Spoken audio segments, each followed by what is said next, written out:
कार्तिक मास धार्मिक दृष्टि से अति पुनीत मास है और भगवान विष्णु को कार्तिक मास अत्यंत ही प्रिय है।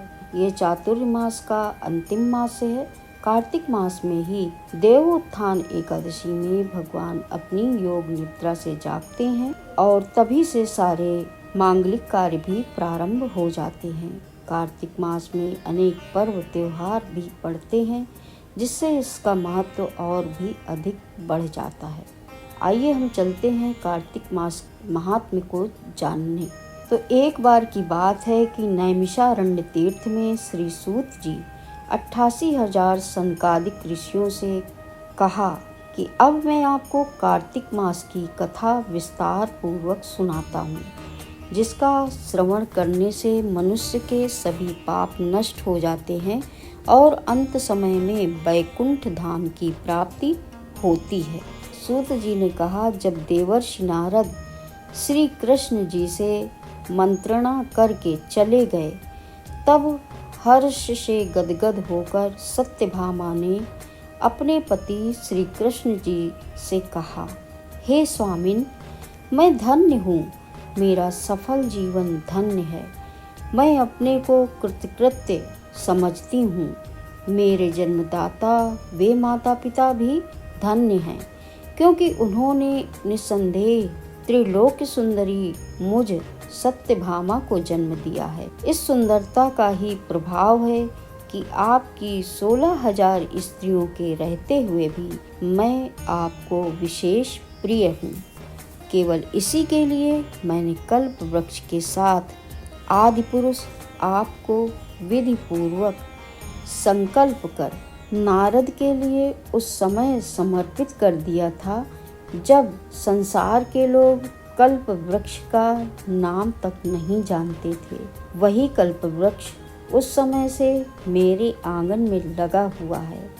हे मधुसूदन, तीनों लोकों के स्वामी भगवान लक्ष्मीपति की मैं अतिशय प्रियतमा हूँ, इसलिए मैं आपसे कुछ पूछने की इच्छा करती हूँ। यदि आप चाहते हैं तो मेरे प्रश्न का उत्तर विस्तार पूर्वक मुझसे कहिए, जिसे सुनकर मैं अपना कल्याण करूँ। मुझे वह उपाय बताइए जिससे कल्प पर्यंत भी मेरा एवं आपका वियोग कदापि न हो। श्री सूत जी ने कहा कि इस प्रकार अपनी प्रियतमा सत्यभामा की बातें सुनकर श्री कृष्ण जी मंद मंद मुस्काने लगे। सत्यभामा का हाथ अपने हाथ में लेकर हास परिहास के साथ कल्प वृक्ष के नीचे पहुँचे और उस स्थान से सब सेवकों को हटा दिया। सत्यभामा की ओर देखकर हंसे, साथ ही पूछा कि क्या वह उपाय सुनोगी। सत्यभामा भगवान के इस अनुराग को देखकर संतुष्ट और पुलकित हो गई और कृष्णचंद्र जी भी सत्यभामा को देखकर गदगद हो गए। श्री भगवान ने कहा कि हे देवी, वास्तव में इन 16,000 स्त्रियों के रहते हुए भी तुम मुझे प्राण के तुल्य प्यारी हो। तुम्हारे लिए तुम्हारी कल्प वृक्ष वाली जिद रखने के लिए देवताओं के साथ इंद्र से भी लड़ गया था। हे प्यारी, जो तुम पूछना चाहती हो तो वह बड़ी ही अद्भुत बात है। तुम्हें मैं जो किसी को न देने वाली बहुमूल्य वस्तु को भी दे देता हूँ, न करने वाला काम भी करता हूँ, छिपाने वाली बात भी कह देता हूँ। तो फिर मुझसे पूछने की आवश्यकता ही क्यों थी। तुम्हारे मन में जो प्रश्न हो पूछो, मैं कहूँगा। सत्यभामा ने कहा, हे नाथ, मैंने पूर्व जन्म में कौन सा दान, व्रत अथवा तपस्या की थी कि जिसके प्रभाव से मैं संसार में पैदा होकर भी संसार की बाधाओं से मुक्त हूँ और आपकी अर्धांगिनी हूँ। सर्वदा गरुड़ पर सवारी करती हूँ। आपके साथ इंद्रादिक देवताओं के यहाँ आपके जाने पर आपके साथ मैं भी जाती हूँ। यही मैं पूछती हूँ कि मैंने उस जन्म में मैंने कौन सा शुभ कर्म किया है, पूर्व जन्म में मैं कौन थी, मेरा कैसा स्वभाव था और मैं किसकी पुत्री थी।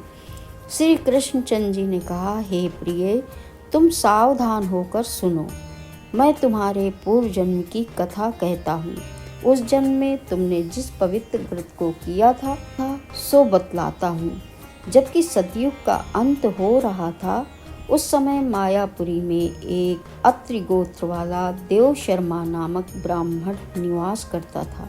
वह समस्त वेदों तथा वेदांगों में पारंगत, अतिथि पूजक, अग्निहोत्री तथा सूर्य नारायण का व्रत करता था। सर्वदा सूर्य देव की उपासना करने के कारण वह सूर्य की भांति ही दैदीप्यमान था। उसको वृद्धावस्था में गुणवती नाम की एक कन्या उत्पन्न हुई। देव शर्मा को उस पुत्री के अतिरिक्त कोई संतान नहीं थी। उसने अपनी पुत्री का विवाह अपने एक शिष्य चंद्र के साथ कर दिया। पुत्र विहीन देव शर्मा अपने शिष्य को अपने पुत्र के समान मानते थे और जितेंद्रिय चंद्र भी देव शर्मा को अपने पिता के समान ही समझता था। एक दिन चंद्र और देव शर्मा दोनों कुश और समिधा लेने के लिए वन में गए और इधर उधर घूमते घूमते हिमालय के समीप एक उपवन में पहुंच गए। तब उन्होंने एक विकराल राक्षस को अपनी ओर आते देखा। उसे देखकर ये दोनों भय से व्याकुल हो गए।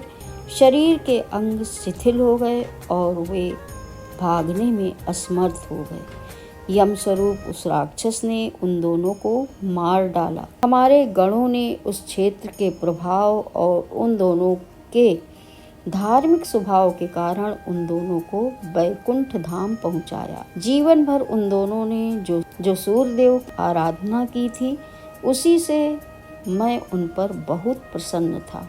हे प्रिय, शैव, सूर्य उपासक, गणेश के पूजक, वैष्णव और शक्ति के पूजक, जैसे वर्षा का पानी समुद्र में गिरता है, उसी भांति ये सब अंत में मेरे ही समीप आते हैं। अकेला मैं ही नाम और क्रिया के भेद से 5 रूपों में विभक्त हूँ। जैसे किसी का नाम देवदत्त है, वही देवदत्त किसी का पिता है और किसी का पुत्र है, किसी का भाई है और किसी का भतीजा, लेकिन वास्तव में यह देवदत्त एक ही है। सूर्य के समान तेजस्वी वे दोनों मेरे वैकुंठ में आकर रहने लगे। विमान पर यात्रा करते थे, उनका मेरे समान रूप था। वे मेरे ही समीप रहते थे। उनके शरीर में दिव्य चंदन लगा रहता था। इस प्रकार सूत जी ने प्रथम अध्याय की कथा सुनाई और आगे की अध्यायों की कथा आपको क्रमशः मिलती रहेगी। जय श्री हरि, जय श्री हरि, जय श्री हरि।